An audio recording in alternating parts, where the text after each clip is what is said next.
was really, really severe. And the Lord said to Elijah, "Go tell King Ahab that rain is coming." So Elijah went to where King Ahab was staying, and he told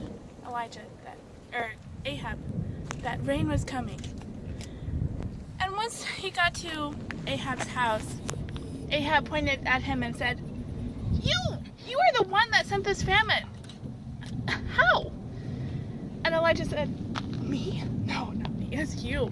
Because you defile the God, living God, the one true God, and you're worshiping Baal and Asherah. You're the one that causes this. But I have good news for you. Rain is coming." And Elijah continued on saying, "Go and meet me at Mount Carmel with your 450 prophets of Baal, all the people, and we're going to test to see whose God is God."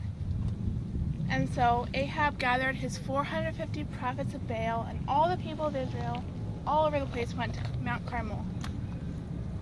And once everybody was there, Elijah spoke and said, "Why do you go back and forth from God to Asherah and Baal? Why don't you just stay? God hates it when you go back and forth. Go to the God that's real." And so they continued on. And Elijah said, "We're going to have a test. I'll sacrifice a bull, and the prophets of Baal will sacrifice a bull. But don't burn it up, because we're going to call on our gods. And whoever God brings down fire and consumes the offering, that is the one true God." And Elijah said, "All right, prophets of Baal, you go first." And so they brought their wood and put their bull on it, and they were getting ready to sacrifice, and they called on the name of Baal. "Baal, come down, send your fire and consume this." But from morning till noon, nothing happened. They started to dance and sing, "Baal, come down and consume this offering to you." Nothing happened. Eventually they started cutting themselves to please the God.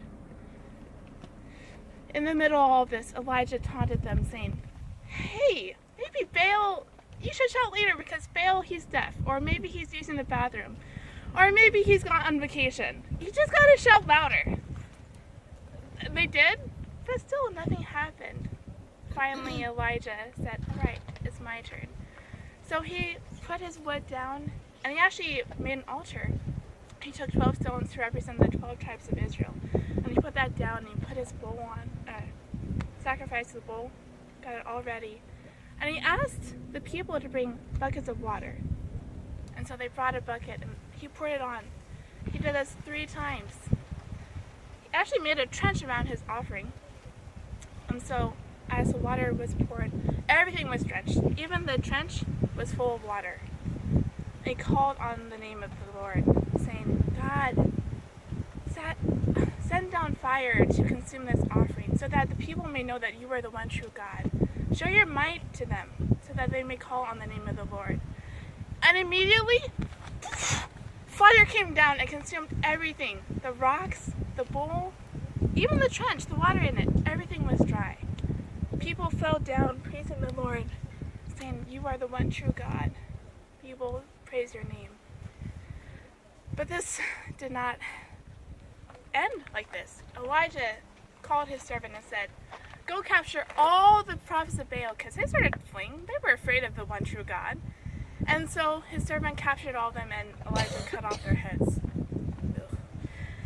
And then his servant and him went to Mount Carmel, which is way over there, and he started to pray to God.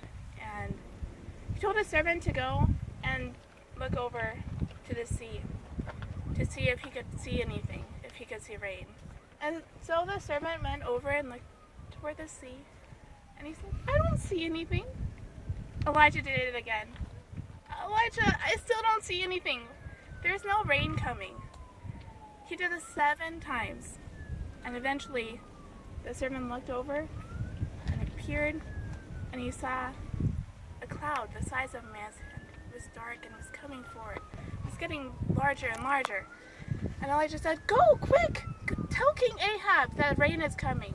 And so Elijah ran to the king's house, and But before he even got there, the power of the Holy Spirit came up upon Elijah, and he got to King Ahab faster than the servant did.